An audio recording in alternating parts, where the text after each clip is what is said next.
Good morning everyone. आज हम हमारा चैप्टर 6 MS एक्सेल फॉर्मूले का रिलेशनल ऑपरेटर्स के बारे में डिस्कशन करेंगे। देखो, when you want to compare between two values we use relational operators as they form relational expression. We always get single value as result, true और false, by using relational expression. तो हम अगर कुछ जो हम numerical values insert करते हैं Excel में, उसको अगर हमको कंपेयर करना हो दोनों वैल्यू में, तो हम रिलेशनल ऑपरेटर यूज करते हैं। और रिलेशनल ऑपरेटर यूज करके हमको हमारा रिजल्ट मिलता है वो ट्रू है या फॉल्स। जो कुछ भी हम कंपेयर करते हैं उसका रिजल्ट ट्रू है या फॉल्स, हमको वो रिजल्ट के थ्रू दिखाता है। तो ऑपरेटर्स क्या क्या हैं देखो, ये है क्या, इक्वल टू, ये नॉट इक्वल टू। ऐसा ऑपरेटर जब होता है तो नॉट इक्वल टू, ये ग्रेटर देन, लेस देन, ये ग्रेटर देन और इक्वल टू, और ये है क्या, लेस देन और इक्वल टू। यहाँ पे एग्जाम्पल दिया है देखो, A1 सेल में है 10, B1 सेल में 10, C1 सेल में 15 और D1 सेल में 20। तो ऑपरेटर से दिया गया है equal to, A1 equal to B1, ये सेम है 10 और 10।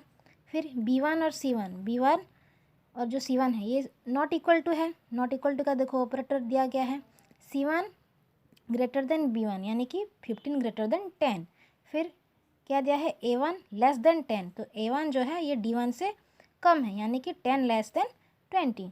D1 greater than equal to B1, तो 20 ग्रेटर देन इक्वल टू दिया है। देखो बॉल्स मतलब क्या, B1 सेल में कितने हैं 10, तो 20 greater than equal to 10 balls. और B1 less than equal to C1 दिया है, तो 15 less than equal to C1 cell में कितना है 15। ठीक है, नेक्स्ट देखो, logical operators. When we want to compare two or more relational expression, we use logical operators. These operators also give a single value as result, that is true or false. जब हमको to और मोर relational expression जब हम use करते हैं तो वहाँ पे हमारा ये लॉजिकल ऑपरेटर्स यूज किया जाता है। एक रिलेशनल ऑपरेटर्स में हमको लॉजिकल ऑपरेटर्स को यूज करना नहीं पड़ता। ठीक है, टू और मोर यानी कि अगर टू रिलेशनल ऑपरेटर्स हम इस्तेमाल कर रहे हैं तो यहाँ पे हमारा ये लॉजिकल ऑपरेटर्स काम आता है। तो क्या क्या है देखो, नॉट, एंड और, ये सारे हैं क्या, लॉजिकल ऑपरेटर्स। नेक्स्ट देखो, simple formulae. You can write simple formulae in MS Excel to solve calculations.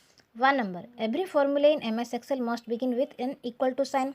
हम जो फॉर्मूला देते हैं MS एक्सेल में वो पहले इक्वल टू साइन में स्टार्ट होता है।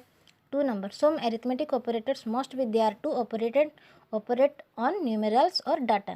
तो हमारा जो फॉर्मूला होता है वहाँ पे कुछ एरिथमेटिक ऑपरेटर्स जरूरी रहना चाहिए, यानी कि प्लस माइनस ये सारा जो होता है। 3 number, the data can be a cell address also. और हमारा जो डाटा होता है, हम जो फॉर्मूला में जो कुछ भी डाटा देते हैं, नंबर के अलावा हम सेल एड्रेस में दे सकते हैं। जैसे कि अगर B1 सेल में लिखा गया है 10, तो हम फॉर्मूला में क्या देंगे, B1 सेल दे सकते हैं, यानी कि B1 सेल का मतलब क्या होगा, 10 होगा। ठीक है, जैसे कि एग्जाम्पल 80 - 30 डिवाइड बाई 5, यानी कि C1 plus A2 equal to A4 into 7। ठीक है, समझ में आ गया। नेक्स्ट क्लास में हम ऑपरेटर्स, प्रेसिडेंस और एरर रिजल्ट के बारे में डिस्कशन करेंगे।